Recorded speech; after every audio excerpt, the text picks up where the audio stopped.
maa ngi sàkku ngeen dolli ko ñaanal ci barke alxuraanul karim njëggal yàlla ak yërmande yàlla mi dara tawut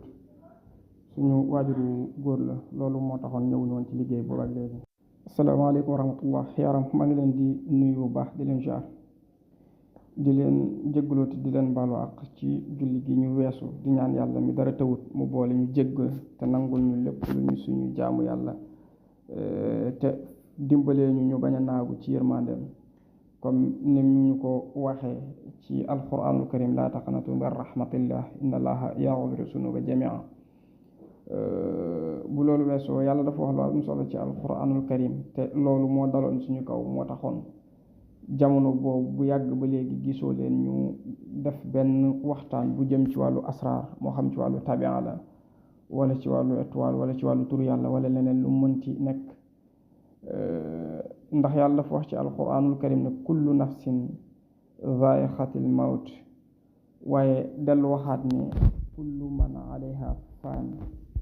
waaye mu wax feneen ne moom yàlla xalaxal mawta wal xayaata li yabluwakum ayyukum ahsanu amala waaye mu wax benn boo xam ne mën na am tënk na loolu yépp muy li mu wax ne wali kulli ummatin ajal fa ida jaa ajaluhum la yastaxiruna saa wala yastaqdimun te ñi nga xam ne ñenn ci ñi tafsir wala ñi firi alquran dañu wax ne buñ ne la yastaxiruna saa wala yastaqdimun maanaam bi muy amee mooy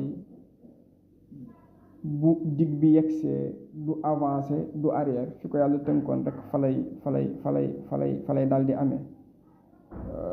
te yonent bi sallallahu alayhi wa sallam bi mu ñëwee gane jamono ba ni ko yàlla joxe mission bi muy woote bi mu demee ba woote bi mot mooy li mu waroon a def ci àdduna mot gis ngeen aj googu mu ajoon laaj saxaaba yeeg ñëpp rek ndax jotal naa li ma yàlla yónni woon ñëpp ne waaw gis ngeen ne ca ginnaaw ba la wuy ji woroomam ba saxaaba yi nañ doxale woon ak ba Ababacar defoon fa waxam ju siiw jooju man kaana ya'budu muhammad fa inna muhammadan qad maat waaye nag ba man kaana ya'budullah fa inna allah hayyun laa yamut kuy jaamu muhammad faatu na tey kuy jaamu yàlla moom yàlla moo ngi fi duma sa faatu gis ngeen 27 Cheikh Ahmadou Bamba wuy ji boromam ñibbi Tuuba ak yeneen yi ngeen xam yépp kon ku ci nekk rek bisam day daal di yegsi mu yeex mu gaaw loolu moo taxoon ci le 19 bale ñu génnoon yàlla dogaloon nattu boobu dal suñu kaw suñu waajuru góor wàccoon liggéey loolu moo taxoon nag mënatuñu woon nekk benn yoon ci defar vidéo wala yu demee noonu ginnaaw bi ñu demee nag ba ñeent fukki guddi jàll ci le 29 bi weesu mooy samedi bi jàll ci lañ na nag mën nañu nag delluwaat ci liggéey bi naam ñu ngi woon ci daara ji sax lu bari waaye asraar gi doon woon yomb nga bëgg nit yónnee la message wala mu woo la ngay bindi affaire di ko yónnee gi demee noonu loolu mënutoon a nekk kon ñi nga xam ne dañ ma yónnee woon ay message yu yàgg xaar lu yàgg ci loolu maa ngi leen koy jéggulu noonu la xibaar bi noonu la xew-xew bi demee ñi nga xam ne it xëy na dañu woote woon te amuñ benn réponse maa ngi leen koy jéggulu yaakaar naa ñi ëpp ci ñi ñu doon jëflanteel mel na ni comprendre nañ li tax répondre wuñ benn message parce que ñi ci bëri boo ibbee seen message ginnaaw bi topp di jéem a déglu li nga ci mën déglu message yi ñu la yónnee li muy bari di inquiété wu di la laaj lu xew mbaa jàmm la rek lu dul ne benn nit rek laa ci gis message am boo xam ne réaction bi mu réagir mën naa am foofu la xelam toll yaakaar naa maa ngi fàtte turam wala boog jaruta jaar moom rek laa gis mu def benn réaction boo xam ne xëy na mel na ni xëy na foofu la xelam toll ndax jàpp na ne yónnee na message tontuwuñ ko wax lu mel ni soxlawul woon kon ñuy joxe numéro ginnaaw bu ñu nit message duñ ko tontoog yem ci wax yëpp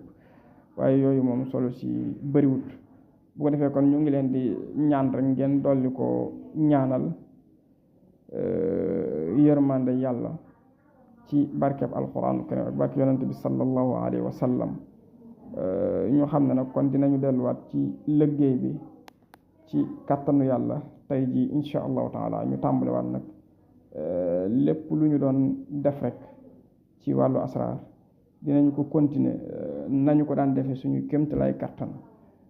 ngir képp ku ñu ci jëflanteel rek na nga ci daan bégee nga gën a bég ci lu raw loolu, ndax mel na ni moom mi fi bàyyi ko daan na ma dénk lu baree bari ci lu mel noonu ci wàllu asraar. xëy na moo tax ñu bari bu ñu la daan woo dañ lay wax ne lu tax doo réagir nii, lu tax doo réagir nii, waaye fekk daf ma daan dénk lu bari di mu wax ne lii ngay def am na lu ci Sëñ Tuubaa waxoon, te bokk na ci kàddu yi ni mu koy waxoon boo ko doon tekk ci wolof mooy li nga ci xam-xam bi lu mu bari na nga xam ne li ngay def yàlla mooy dogal, te koy jëflanteel bul jël mukk palaasu yàlla sa diggante ak moom. moo tax ñu bari buñ seetloo bu ñu ma waxee ne dama laa wóolu ci lii ma lay sant ma naan leen nañu ànd wóolu yàlla, te maanaam sabab yi ñu jaarale ko ci xam-xam bi ma am. ñu bari boo xoolee bu ñu ma waxee